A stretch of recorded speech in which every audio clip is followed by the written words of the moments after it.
Uma feliz tarde para você. Começaram as broncas e os desentendimentos no tocante à sucessão municipal em João Pessoa, a nossa capital. Nos bastidores,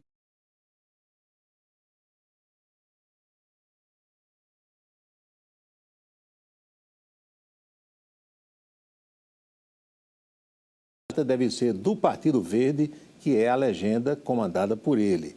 Os partidos ditos como aliados se acham no direito de também lançar candidaturas e de, quem sabe, ter o apoio do senhor Luciano Cartacho. E nessa indefinição e de falta de liderança, é um salve-se quem puder. Se tiver condições de ser candidato, não brinquem que pode sobrar para Ricardo Coutinho. Eu sou Paulo Roberto, estou na Itararé e o Ponto a Ponto está começando.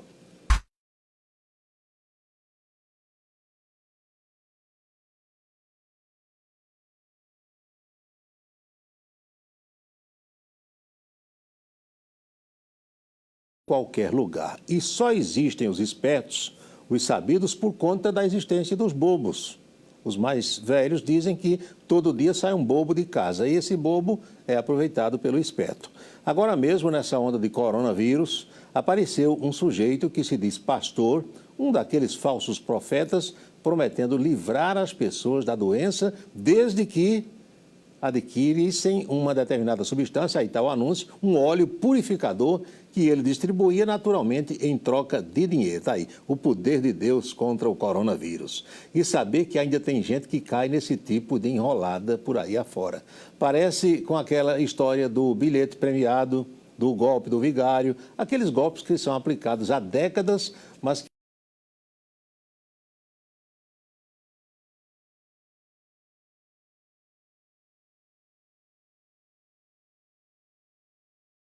novelo dessa ideia.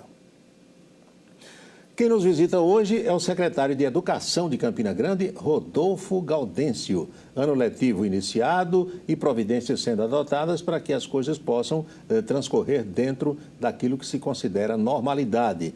Numa secretaria que, junto com a da Saúde, tem um grande número de servidores e uma das maiores estruturas da administração, é claro que os problemas vão surgindo e é preciso que as soluções também apareçam.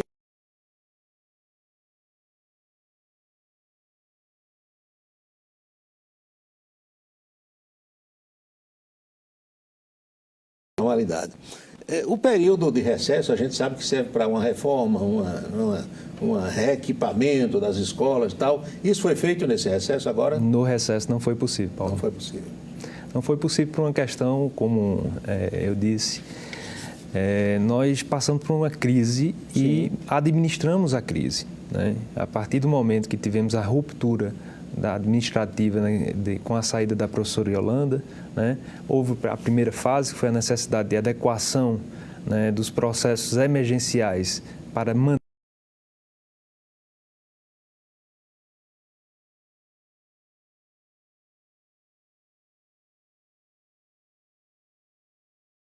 e foi necessário planejar o ano de 2020. E também por determinação, recomendação, para adequar a necessidade de processos eletrônicos de licitação, né, de registro de preço e etc., nós precisamos cancelar todos os contratos vigentes até então e refazê-los. Zera tudo? Zerando e iniciando. Praticamente planejar o ano a partir de setembro, outubro, ou seja, 4 meses, um exercício que isso demanda um tempo maior para programação.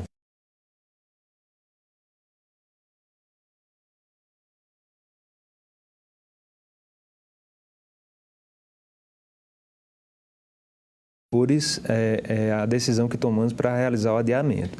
Isso porque os processos de merenda, um dos principais processos, né, estava aguardando sua concretização na Comissão Permanente de Licitação, né. Em virtude disso, nós entendemos, naquela ocasião, necessário esse adiamento e hoje estamos administrando o fornecimento dos insumos às unidades. Rodolfo, como é, junto com a Secretaria de Administração, cuidar dessa estrutura toda, porque é uma das maiores estruturas, né, da administração, é o setor de educação? É um grande desafio, ainda mais levando em consideração todos os obstáculos que tem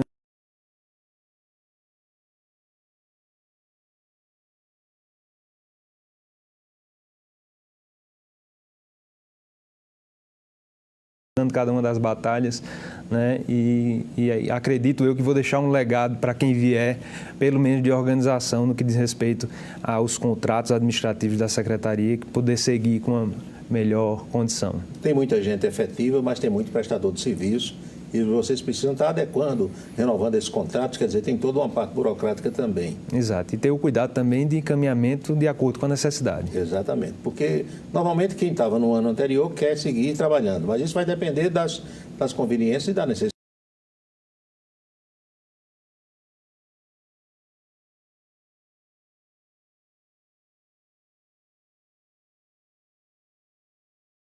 Com os servidores, principalmente do que diz respeito aos servidores contratados, para fazer esse remanejamento agora no início do ano. E elaborar toda essa logística, imagino eu que não seja tão fácil, né? Não, é uma tarefa que tem que ser bastante, depende de uma dedicação muito grande, né? Tem uma equipe toda que faz isso, né? Pessoalmente, eu pensei que ia ter uma condição maior de conciliar minhas atividades, mas desde então eu estou me dedicando 100% à secretaria. Pois bem, o secretário de Agricultura, estou pensando aqui no doutor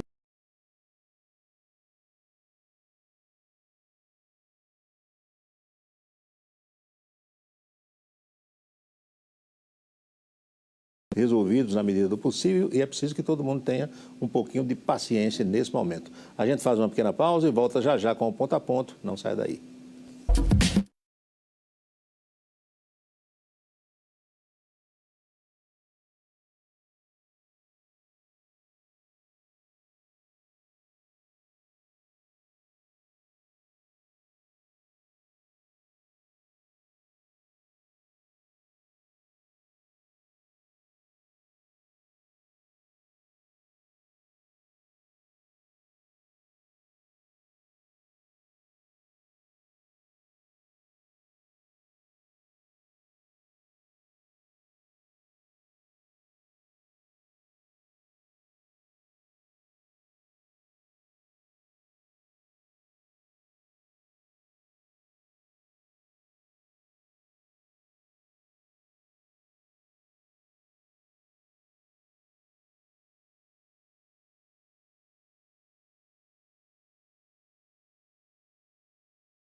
De volta com o ponto a ponto. Pousou ontem no aeroporto mineiro de Cofins o 6º avião fretado pelo governo norte-americano, trazendo brasileiros que foram deportados pelo governo dos Estados Unidos.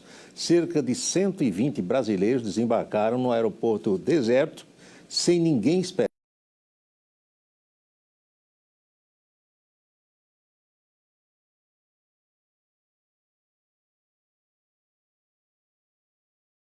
Passaram por todo tipo de humilhação e sofrimento a partir do momento em que foram presos em território norte-americano. Todos tentaram entrar de forma ilegal nos Estados Unidos e foram apanhados pelas autoridades da imigração. Outras centenas de brasileiros ainda estão detidos, aguardando deportação. E aí eu lembro de uma fala do presidente brasileiro, Jair Bolsonaro, há poucos dias, acho que quando o 4º ou 5º avião pousou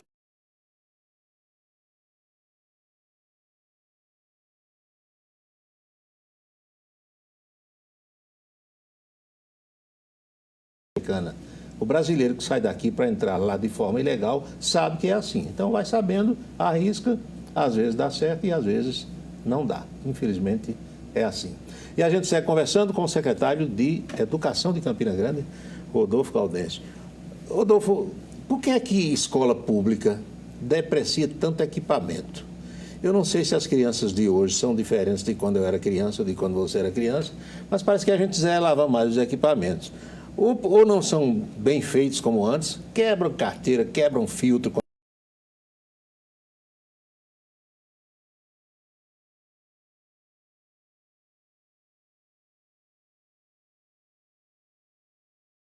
contexto geral, mas é necessário sim uma conscientização maior. Eu tenho tido algumas conversas junto ao Ministério Público e também com os gestores para a gente tentar uma campanha de maior conscientização, né, do zelo com nossos equipamentos. Isso é de suma importância. Eu me recordo que quando na minha época era primário, ginásio, né, tal, depois científico, o pessoal fazia campanhas, os professores, ó, ninguém risque a carteira, evite, né? Isso aí é seu, é dinheiro público do seu pai, da sua mãe. Não sei, parece que o pessoal hoje, a educação já vem de casa meio que equivocada muitas vezes, né? Infelizmente. Tem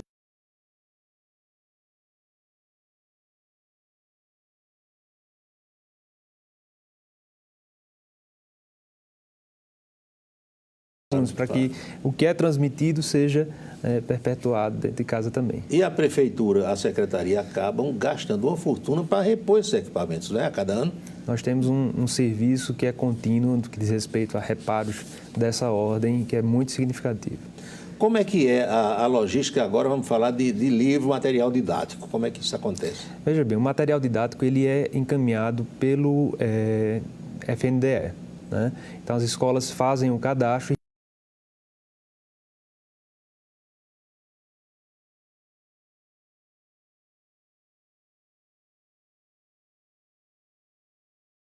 reposição por parte da secretaria nesse momento. Vem do MEC, via FNDE, naturalmente, até chegar aqui. Isso. Merenda nós já falamos, está sendo resolvido, e a questão do fardamento? Aí já é responsabilidade da prefeitura? O fardamento também é responsabilidade da prefeitura, foi uma licitação também realizada por nós, já finalizada, né, e aguardando aí a regularização da entrega dos equipamentos para que possamos distribuir nas unidades. Esse ano eu acredito que distribuiremos antes mesmo do período que normalmente se distribuía. Um pouco mais cedo do que... Um pouco mais cedo do que nos anos anteriores. É um kit, né, que cada...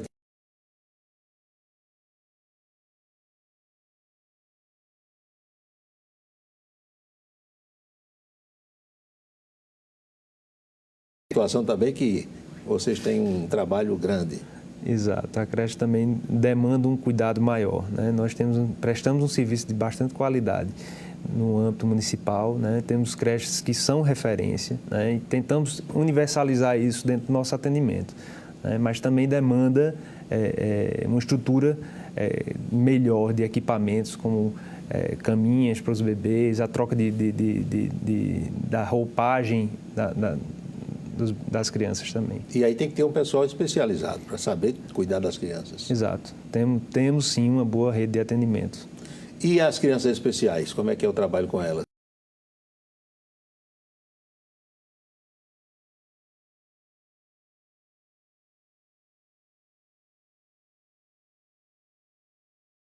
Uma demanda de pessoas que têm filhos com deficiências que antes estavam na escola particular, matriculando em nossas escolas. Isso porque garantimos a condição de um cuidador e outros direitos que esse público requer. A prefeitura coloca um cuidador para cada criança dessa? Não, hoje pela regulamentação nós temos um cuidador para 3 crianças. Para 3. Se a deficiência dessa criança for requerer uma atenção maior, né, a depender do caso, então é designado um cuidador exclusivo. E quem tem o seu filho saudável, talvez não faça ideia do que é ter um filho com problema.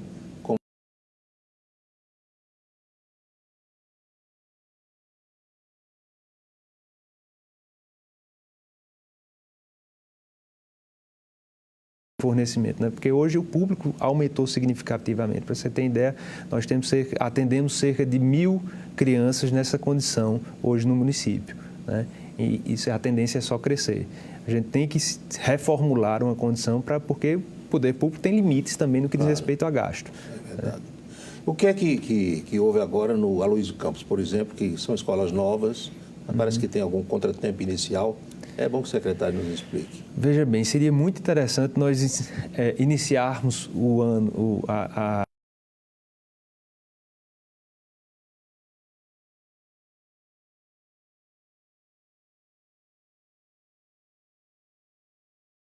As escolas lá, Rodolfo? São hoje 2 escolas construídas, né? Temos uma escola que já era da rede na entrada do conjunto e 3 creches, né? Então, as escolas, elas detêm... Ou seja, interiormente são 5 estabelecimentos, né? Interior 5 e na entrada uma escola a mais. Então, 3 3 escolas e 3 creches. Né? Então, assim, se estivéssemos passado por uma regularidade, talvez essas dificuldades iniciais no Aloysio Campos não tivessem ocorrido, mas ocorreram. Né? Como eu disse no início... E quando ocorre, a gente tem que buscar a solução. A gente tem que buscar a solução e tratar a situação como ela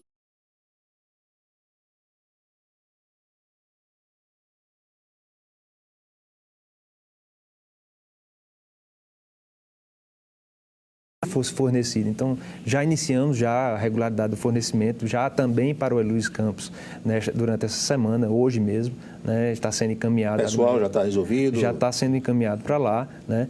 E assim, a demanda inicial por matrícula naquela unidade, né, ela foi um pouco além... Suplantou um pouco a expectativa. Da expectativa. Né? Isso no contexto geral do bairro em si, do complexo, porque as famílias cadastradas passaram a receber parentes, né? Então o público de atendimento, muito embora programado, né, para uma comunidade daquele tamanho, ele...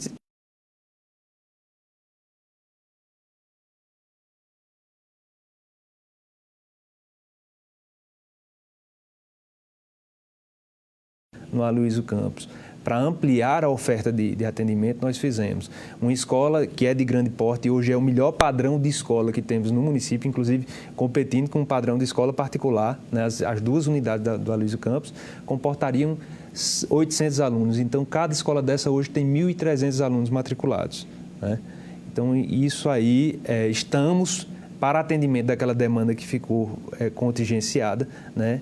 Realizando uma ação de matrícula em escolas do bairro do Catolé, né, e fornecendo um transporte para isso. Até resolver a situação.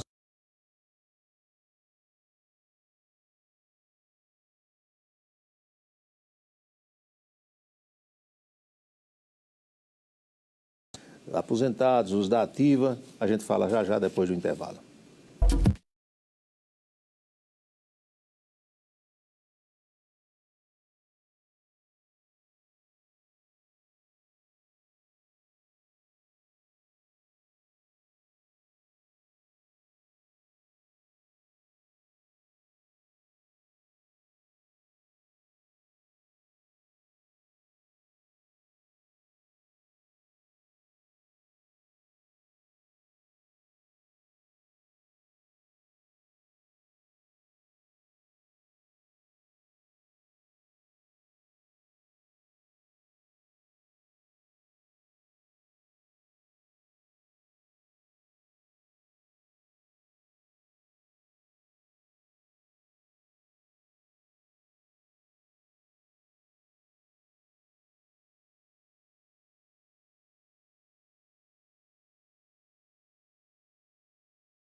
O último bloco do Ponto a Ponto de hoje. O deputado federal Julian Lemos anda reclamando do que chama de fake news a respeito em determinadas publicações virtuais aqui do estado da Paraíba. Publicações que dizem respeito à sua atividade.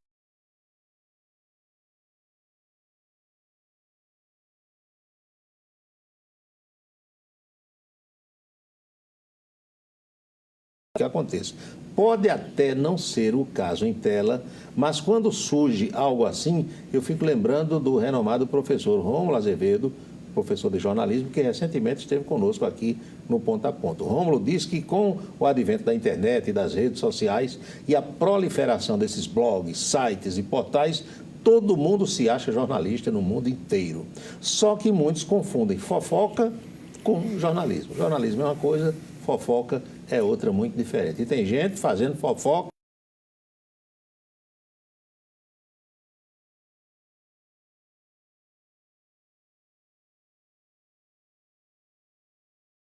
Rodolfo Caldense, vamos falar um pouquinho sobre a relação com os professores? Tem questão de database, alguma coisa nesse sentido? Bem, vejamos, nós temos eu herdei essa condição, né, de algumas progressões de níveis reprisadas, né? Foram requerimentos para que fossem implantados, né, e havia uma dificuldade administrativa para que isso fosse efetivado. Reunido com nossa equipe, nós entendemos por oportuno realizar um plano de pagamento, né? Isso já conseguimos realizar o encaminhamento desses processos que requeriam essas atualizações de níveis.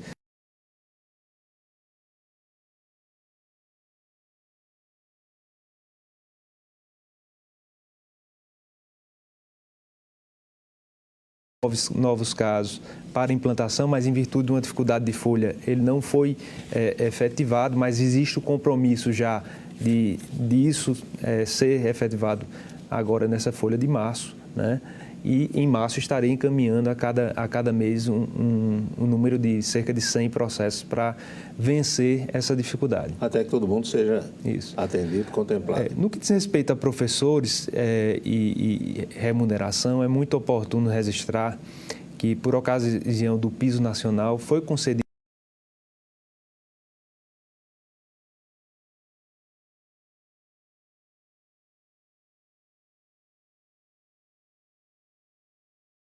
entendendo o contexto de dificuldade econômica, que nós não tínhamos a obrigatoriedade, em princípio, de aplicar esse reajuste a toda a categoria e tão somente aqueles que não recebiam até o valor base de 44 horas. Né? Como a Prefeitura, em alguns casos, paga acima do piso, isso não era obrigatório esse reajuste, mas decidimos por aplicar o piso a todos eles, né? Durante um certo tempo a gente teve alguns problemas de invasão de creche, de escola, furto, roubo.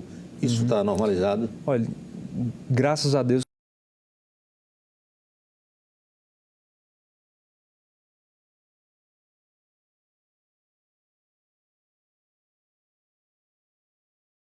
porque às vezes os caras, os vândalos, ladrões, se aproveitam o final de semana, um feriado, né?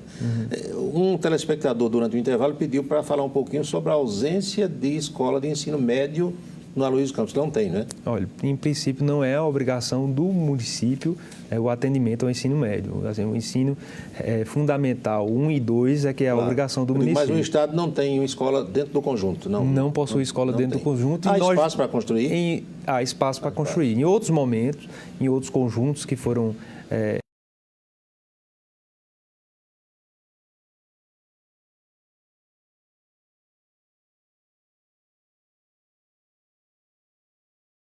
Inclusive da demanda, não pudemos abdicar, não foi possível abdicar da unidade que tínhamos em prol do Estado. Mas hoje, se o Estado tiver interesse em fazer um colégio, há espaço lá em... Tem que...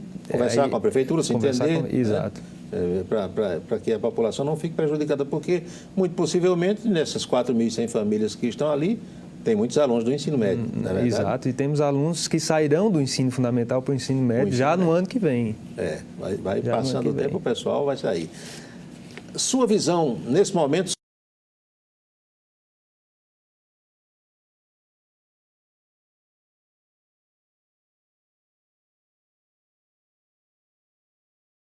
de uma segurança a respeito do futuro do Fundeb. O Fundeb é o que financia a educação. Isso o Congresso não resolveu ainda, né? Isso o Congresso não resolveu, inclusive tem uma manifestação aí aprazada para o dia 18, creio, em prol do Fundeb, e acho muito oportuno que a população em geral apoie esse movimento, porque o que financia a educação hoje é o Fundeb e a gente precisa ter uma luz de como isso se dará no ano que vem. É complicado fazer educação no Brasil, não é, Rodolfo? É muito complicado. Tem que ter paciência e perseverança, né? Mas a gente conversava aqui no intervalo, você está muito novo, tem pique para essa coisa toda, ainda, né? Tem cabelo para cair. Tem cabelo para...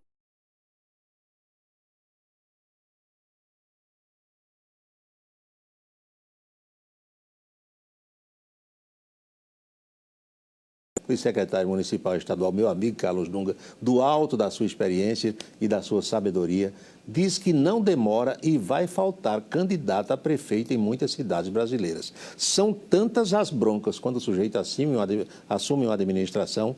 Aliás, outro dia eu conversava com alguém que entende e disse, olha, quando o sujeito se elege prefeito, ele toma posse, senta na cadeira de prefeito, ele já pode responder a 17 processos sem ter assinado nenhum ato, para começar. Então é muito complicado. A burocracia é grande, exigências de...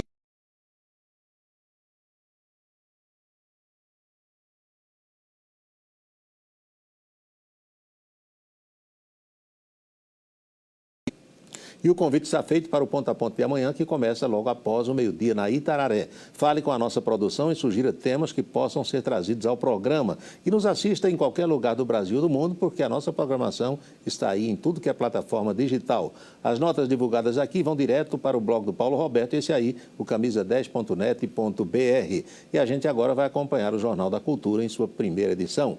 Feliz tarde, um abraço forte para você e até amanhã.